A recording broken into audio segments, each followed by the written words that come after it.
comenzamos a recibir ya las llamadas de nuestros amigos de Acceso Directo. Mercedes, buenas noches. Buenas noches, Beatriz. ¿Cómo estás, Mercedes? Muy bien. Bueno, te escuchamos sobre este tema de los reinsertados y de la actitud del país hacia ellos. Muchas gracias. Mi apreciación acerca del tema es la siguiente.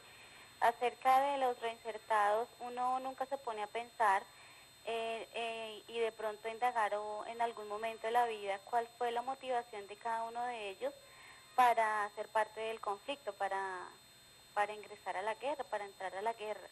Entonces, cuando miramos más a fondo y pensamos que todas las cosas que pues nosotros como seres humanos hacemos, las hacemos con una motivación, no pensamos nunca en cuál fue la motivación de cada uno de ellos y que cada uno de nosotros, como Dios lo dice, nos da una oportunidad y pues qué rico que todos los colombianos en el fondo pensáramos alguna vez en pensar en que volver a empezar es algo muy valioso, muy importante para cada uno de nosotros y que cada uno de nosotros poniéndonos en lugar de cada uno de ellos, de los reinsertados, pensáramos en darle una segunda oportunidad.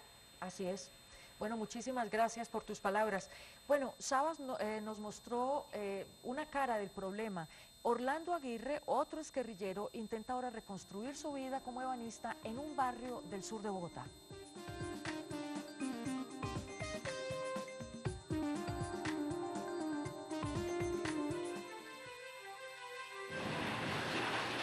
...16 años estuvo Orlando Aguirre en las FARC.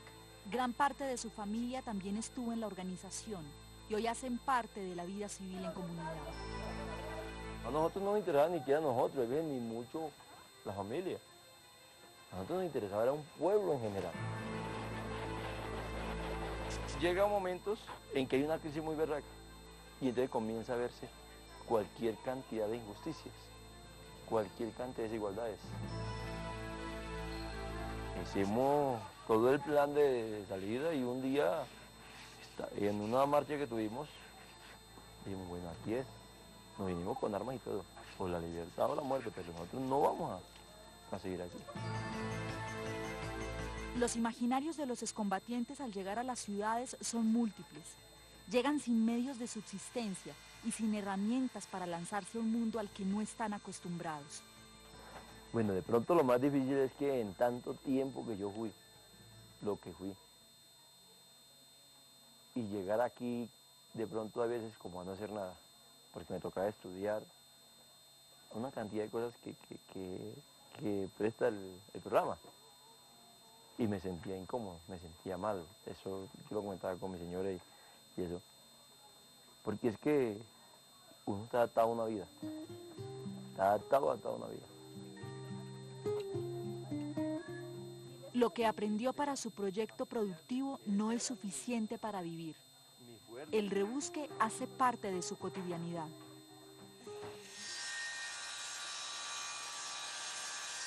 La mayoría de excombatientes dicen que sí, que hay problemas. Digamos, si llegan a saber que es combatiente, hay posibilidad de que le digan, no, aquí no se puede trabajar. La amenaza más grande para la sostenibilidad de los excombatientes es la escasa oferta laboral o la generación de ingresos formales y estables.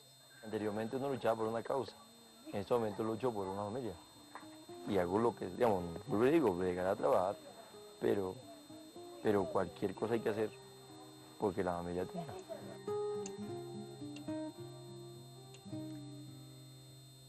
Bueno, vamos aquí con el chat. Margot nos dice, un excombatiente debe recuperar toda la vida que sufrió e hizo sufrir, pero creo que es muy difícil que se recupere mentalmente. ¿Deja una secuela mental toda esta participación en la guerra, sea del bando que sea? Sí, claro, porque es otra forma de vida y porque es jugar con la vida y la muerte, la propia y la de los demás. Entonces, eso da una perspectiva, pero eso también tiene un elemento positivo, porque también son cambios paradigmáticos y también abre posibilidades. Entonces, esa es una cuestión muy, muy, muy importante. Entonces, depende mucho lo que Sabas decía, la capacidad de resiliencia, depende como de la formación, depende de las potencialidades que tenga, porque en últimas los procesos de reinserción son exitosos o no, depende de esas individualidades. Desde afuera hacemos apoyos, pero esa parte todavía no la hemos podido lograr acabar de completar. Hablamos es de la capacidad de adaptación a las circunstancias nuevas, ¿no? Es adaptación, pero también no solo adaptación, sino superar, porque hay personas en las que ese cambio les permite ser mucho más tener mucho más logros de los que hubieran tenido si se hubieran quedado como campesinos o como obreros rasos en alguna parte. Pero entonces, ¿dónde queda ahí la importancia de los planes de reinserción del gobierno nacional y el gobierno local, como el caso de Bogotá? Es una pregunta difícil, pero por ejemplo en el caso nuestro, tenemos a desmovilizados trabajando en el programa tanto de autodefensa como de guerrilla, porque tienen la sensibilidad y la competencia. Muchas veces han sido mucho más hábiles y han logrado generar muchas más alternativas que profesionales, a veces muy bien calificados, pero que no conocen de ese mundo. Ya, Liliana y Juan Esteban, yo quería preguntarles, ¿tenemos aproximadamente una idea de qué porcentaje de los reinsertados están adscritos a planes de ayuda del gobierno nacional o del distrito aquí en Bogotá? Bueno, Claro. sí, más o menos estamos hablando, creo que de unos 30.000, 31.000 excombatientes que hacen parte, digamos, De estos oficialmente programas. en el país del programa de De reintegración. reintegración, pero entonces estamos hablando de unos 20 que están por fuera.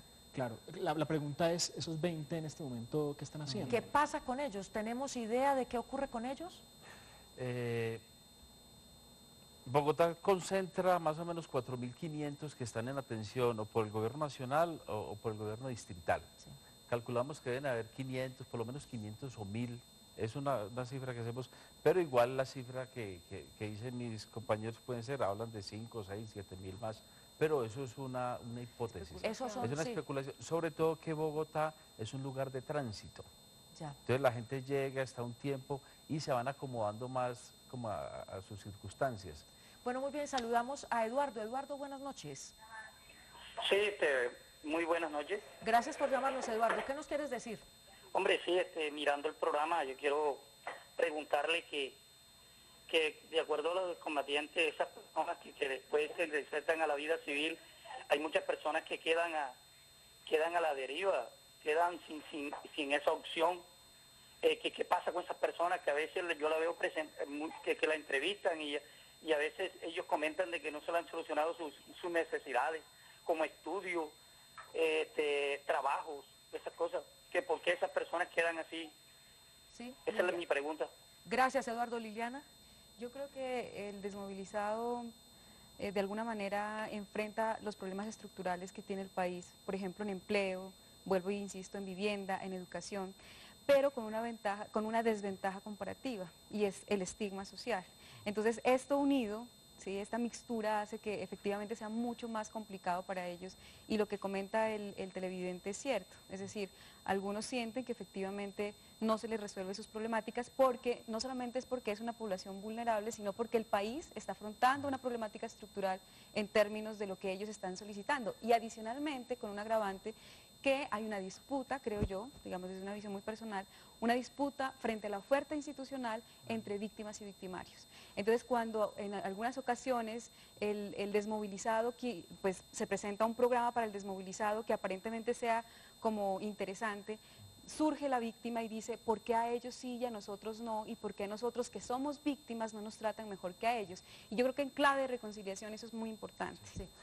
Muy bien. Sí, Yo quiero decir algo. Hay una cuestión importante, por lo menos para el caso de Bogotá y desde el gobierno nacional, yo creo que hay una buena oferta amplia, pero depende mucho de la concepción.